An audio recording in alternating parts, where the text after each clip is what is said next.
Stell's asking who my guide was. It's a great question. And now, um, before I get to that, as I close the loop and say, here's what I do in my professional career and what lights me up in the world is to inspire people to lean into their life and activate who they are and what they do and the impact they can have. Yeah. So I didn't even really realize this as I was Yeah. telling this story, but it comes directly from my own learning over and over and over again about being outside, looking in and connecting with people. So Yeah. the guide, what a great question.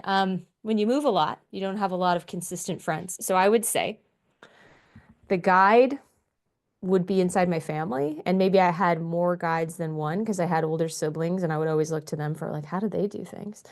I remember trying to like be like my older sisters who were so cool to me at the time. And I'm in like grade 6 and I get like a cool haircut that somebody in their 20s would have, but everybody in grade 6 thought you were an idiot for.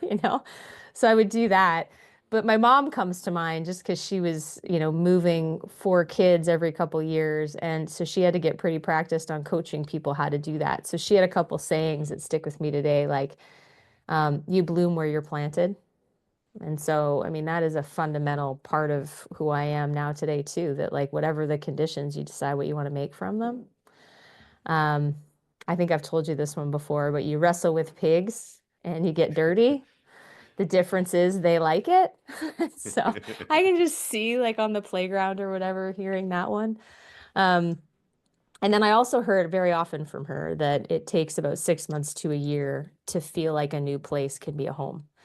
And so whenever I see people who have moved and they're feeling uncomfortable about it, that's the that's the coaching I give them if I'm any sort of guide to those people. So I'd have to say my mom.